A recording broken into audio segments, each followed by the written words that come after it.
তিনিচুকীয়াত সদৌ তিনিচুকীয়া জিলা ছাত্ৰ সন্থাৰ আহ্বানত তিনিচুকীয়া জিলা ছাত্ৰ সন্থাৰ অন্তৰ্গত 12খন আঞ্চলিক সমিতিয়ে পেহেলগামত সন্ত্ৰাসবাদীৰ আক্ৰমণত নিহতলৈ শ্ৰদ্ধাঞ্জলি জনায়।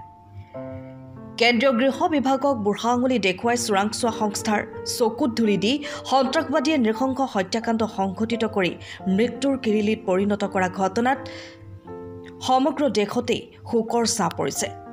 পেহেলগামত সংঘটিত উগ্ৰপন্থী আক্ৰমণত গৰিহণা দিছে তিনিচুকীয়া জিলা ছাত্ৰ সন্থাই। আজি তিনিচুকীয়া জিলা ছাত্ৰ সন্থাৰ অন্তৰ্গত 12খন আঞ্চলিকে নিজ নিজ অঞ্চলৰ ৰাজহুৱা স্থানত ৰাইজৰ সহযোগত কাশ্মীৰৰ পেহেলগামত সন্ত্ৰাসবাদীৰ আক্ৰমণত গৰিহণা দিয়াৰ লগতে নিহত হোৱা মৃতকৰ চিৰশান্তি কামনাৰে বন্তি প্ৰজ্বলন কৰি শ্ৰদ্ধাঞ্জলি জনায়। লগতে শোকসন্তপ্ত পৰিয়ালবৰ্গক ন্যায় প্ৰদান কৰাৰো দাবী জনায়। কাশ্মীৰৰ পেহেলগামত হোৱা ঘটনাই সমগ্ৰ দেশকে কঁপাই তুলিছে।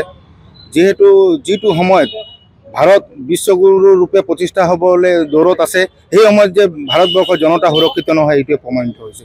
আজি এই শ্ৰদ্ধাঞ্জলি অনুষ্ঠানৰ পৰা আমি কেন্দ্ৰীয় চৰকাৰক আমি আহ্বান জনাইছোঁ যে যিসকল সন্ত্ৰাসবাদীয়ে এই ঘটনাটো কৰিছে তেওঁলোকক কঠোৰ শাস্তি দিব লাগে, যাতে অনাগত দিনত কোনো এটা দেশে ভাৰতবৰ্ষৰ ৰাইজৰ ওপৰত এনেকুৱা ধৰণৰ কাণ্ড কৰিবলৈ সাহস নকৰে। আৰু যিসকল পেহেলগামৰ ঘটনাত নিহত হৈছে তেওঁলোকক আমি শ্ৰদ্ধাঞ্জলি জ্ঞাপন কৰিছোঁ, আৰু যিসকল লোক আহত হৈছে তেওঁলোকৰ আৰোগ্য কামনা কৰিছোঁ। প্ৰথমতে আমি কাশ্মীৰৰ পেহেলগাম নামৰ ঠাইত যি সন্ত্ৰাসবাদীৰ আক্ৰমণত নিহত হোৱা সকললৈ গভীৰ শ্ৰদ্ধাঞ্জলি জ্ঞাপন কৰিছোঁ। আহতসকলৰ আৰোগ্যক আমি কামনা কৰিছোঁ। ইয়াৰ পৰা এটাই আমি বাৰ্তা দিব বিচাৰোঁ যে সন্ত্ৰাসবাদীৰ কোনো ধৰ্ম নাই, কোনো জাত নাই, সিহঁতক পুলি পঘাই উৎখাত কৰিবই লাগিব।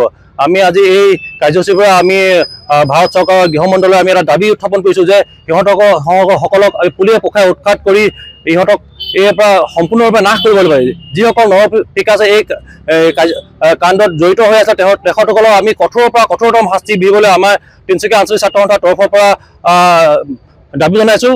আৰু যাতে এনেকুৱা ধৰণৰ পুনৰ যাতে ঘটনা ঘটিব নোৱাৰে তাৰ কাৰণে আমি গৃহ মন্ত্ৰালয়ে যিসকল IB বা যিসকল আমাৰ নিৰাপত্তাৰক্ষী জড়িত আছে তেখেতলোকক আমি অতিকৈ যাতে কঠোৰতম যাতে ব্যৱস্থা গ্ৰহণ কৰিব পাৰে তাৰ বাবে আমি তিনিচুকীয়া আঞ্চলিক ছাত্ৰ সন্থাৰ তৰফৰ পৰা অনুৰোধ জনাইছোঁ।